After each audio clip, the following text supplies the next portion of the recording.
Welcome everybody to another episode of In the Library of Graphic Literature with your host Wallace Ryan. Boo boo boo boo boo boo. Hey. I'm dematerialized.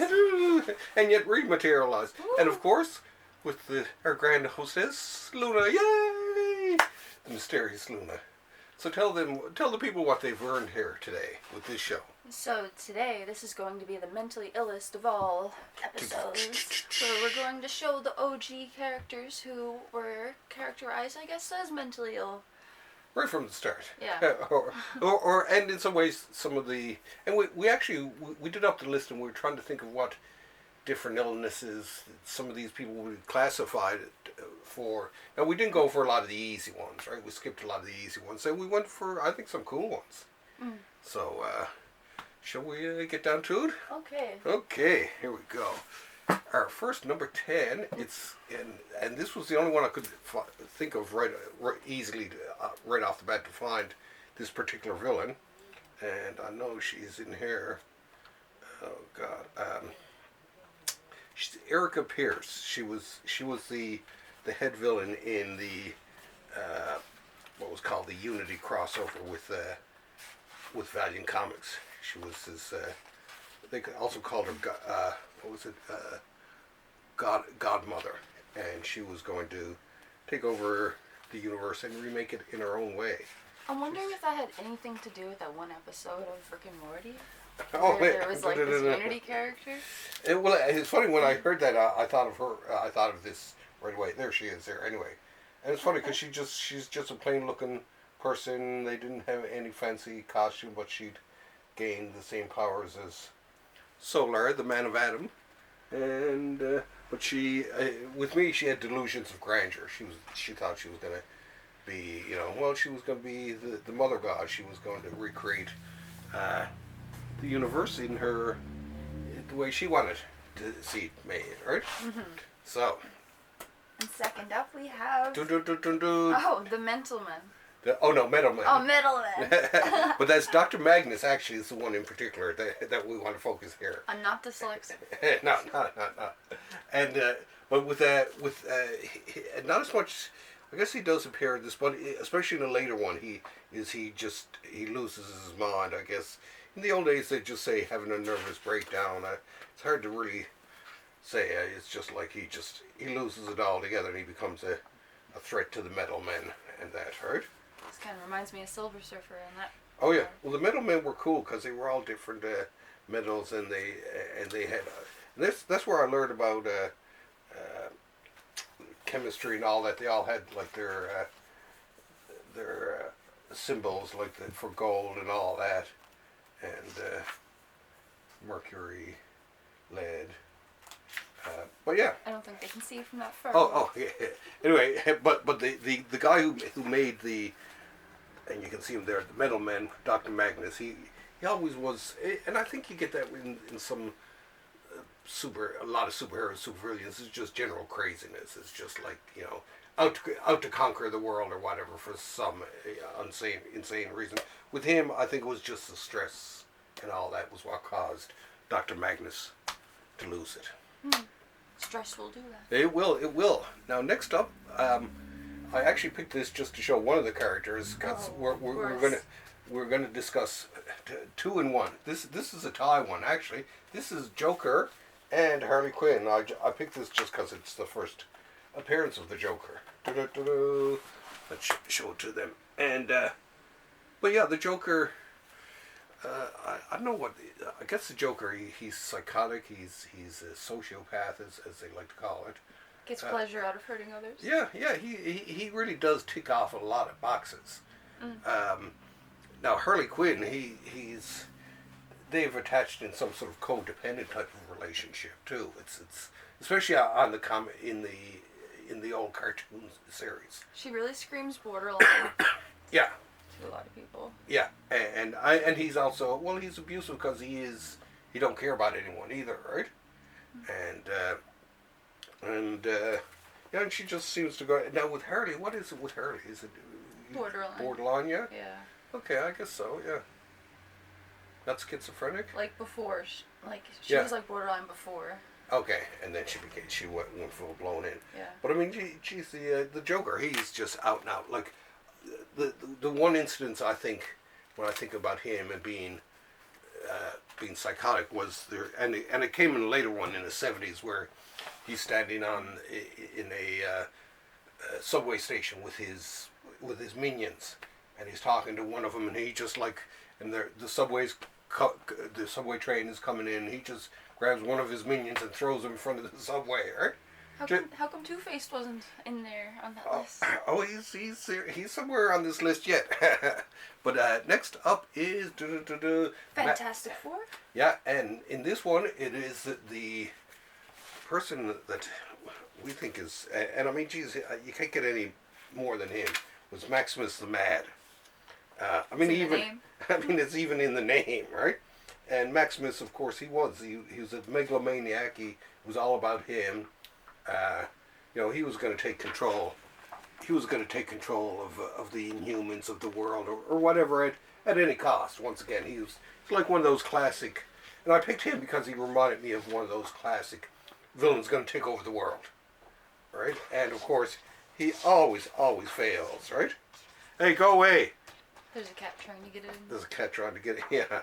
Well, we got ourselves barred in pretty good. So yeah, Maximus, he was just an all around baddie, brother of, and it's funny because a lot of times too, his brother Black Bolt is totally good guy. He's king of the Inhumans. He's everything that Maximus is in too. So there's that psycho sibling rivalry going on. Now this is one from your library. Yes, from my library. We have The Kindly Ones, volume number 9 of Neil Gaiman. Yeah. But first I wanted to mention the Delirium character. She was the youngest of the 7 Endless. Mm-hmm. And she sure was the personification, and she's not really human. Wallace didn't really want to put her on the list. Oh yeah. She was more like a god, I guess. Is she a concept or is she a person? But then it's comics. Yeah, and she's a personification, so it's just like, well, I guess she is a person then. When I thought of that personification, it's just like, it's like okay. She's literally the queen of crazy people. Oh, is this the one Mark Hempel, the artist, did? So this is one of her illustrations. Close up. Yeah. When I was in high school, I tried to copy some of those hairstyles. Yeah. what I liked about her, and the rest of Endless, and something I actually taught in the class, was how they all have their own word balloon style. And she always changes, so you could tell she has like an unstable sense of self. And it's all part of the universe's nature for her to, be that way. Yeah, she seems to get a. The cat really wants to get in. Hang on a second. Okay, go away. Here's another. Hang on a second. Hey. Go away. Way she's drawn. Jeez. Yeah, it's just the nature of her universe that she was Delight, and then she became Delirium.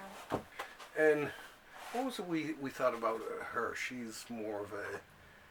In the beginning of the universe, times were simpler, and like everything was like you're an infant. It's everything so new and wondrous and joyful and delightful, and then the universe just got more chaotic and full of stuff. Yeah. So general anxiety with her, or yeah, if we were to classify her, things being temporary, chaotic, confused, and just okay, overall chaos. Okay, so that's what led to the change. And delirium, yeah. Okay. So I guess on to the next one. Okay. Oh, here, which is in the sack here. Oh yes, and this one is AntMan, or as all the comic fans know him, Hank Pym. Now in this one, of course, he's AntMan, as everyone knows him as AntMan. But and even in this one, he starts is where it all starts. He also becomes Giant Man then, right? So he becomes Giant Man, and then he changes his name to Goliath, and he changes his costume, and then he changes once again in the late 60s, early 70s into a character called Yellow Jacket, which sort of is closer to the Wasp, which but even then he acts like he's someone different or whatever, and you're not quite sure if this was just some sort of mad thing he did to get the Wasp's attention, or he was slightly off, right? Hank Pym always was a bit. I think he was schizophrenic. Is what Hank Pym's thing was, and plus with like a hint of dissociative. But he still, I mean, he still kept his mind, but his outer the word changes in him. So he would have fallen into Delirium's realm. Oh, I think so, yeah. And I always liked that man, but yeah, Hank Pym was always mentally troubled. I think, and he was once again one of those geniuses and all the geniuses, they all have some flaw, right? And speaking of that, now we got a 3-way tie for this one. Oh, do we? But I did find. It's so heavy. And this was for when we were talking about dissociative identity disorder, or as they used to call it, multiple personalities. Split personalities. Split personalities. And we chose, this is a tie between Moon Knight, Green Goblin, because he doesn't know that he's Green Goblin, Norm Osborn. Mm-hmm. And same with Moon Knight, he's a couple of different people. And they are sort of separate identities.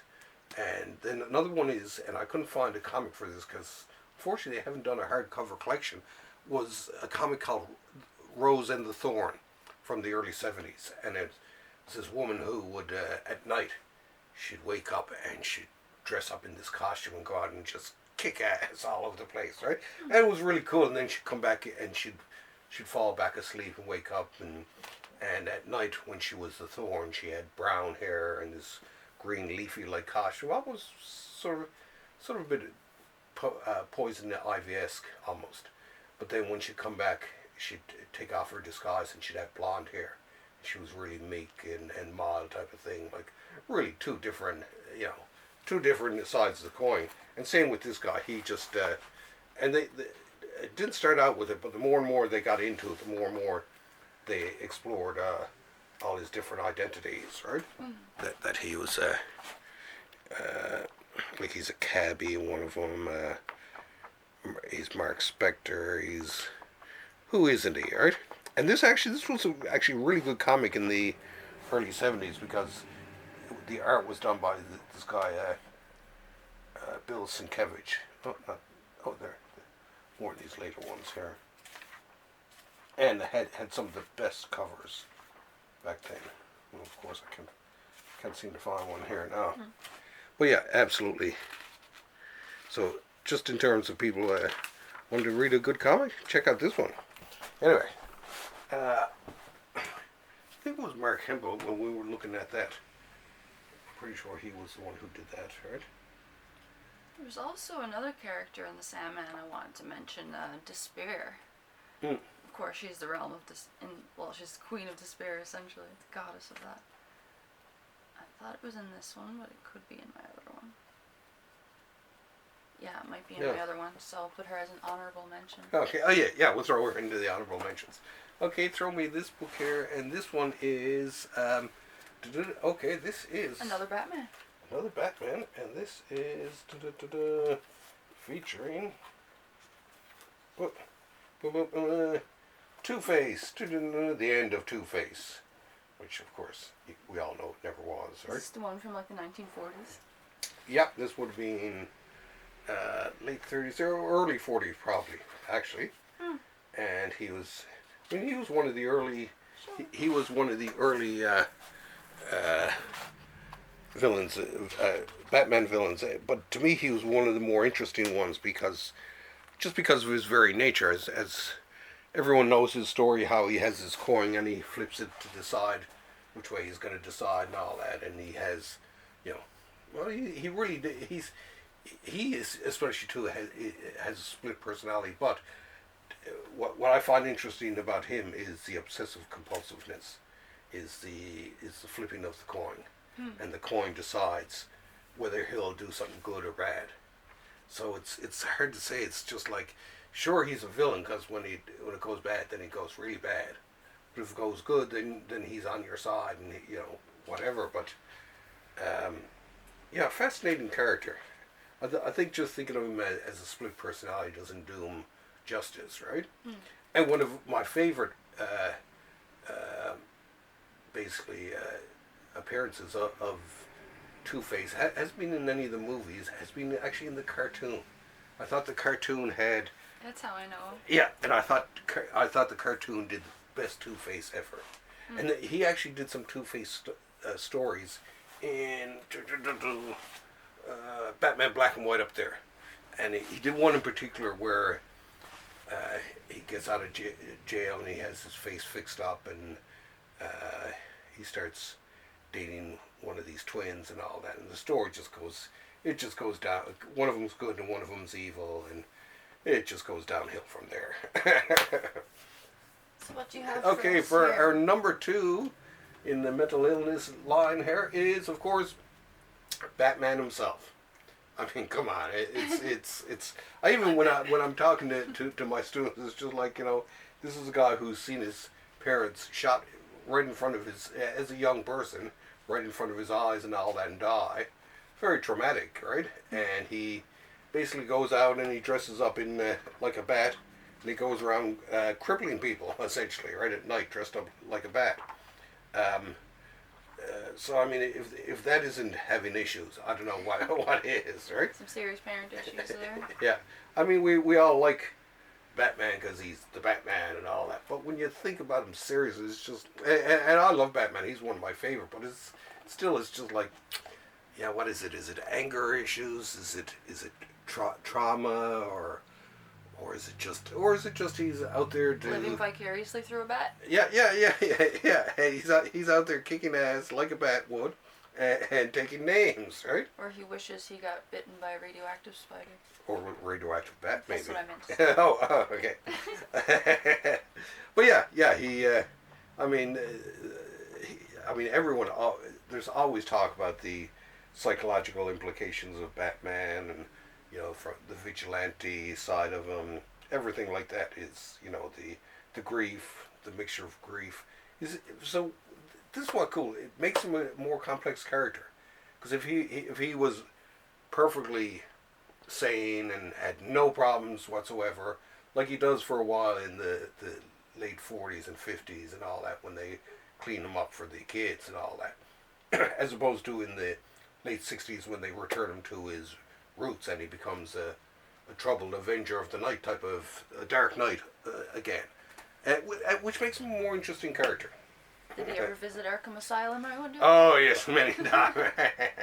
And sometimes not in the best. And now our number 1 on the mental illness parade. Of course, we cannot forget good old Charlie Brown. Yeah, because I mean, even as a kid reading him, I mean, let alone Lucy with the psychology booth and all that, and the fact that it's, for the most part, it's Charlie Brown at the booth with her, right?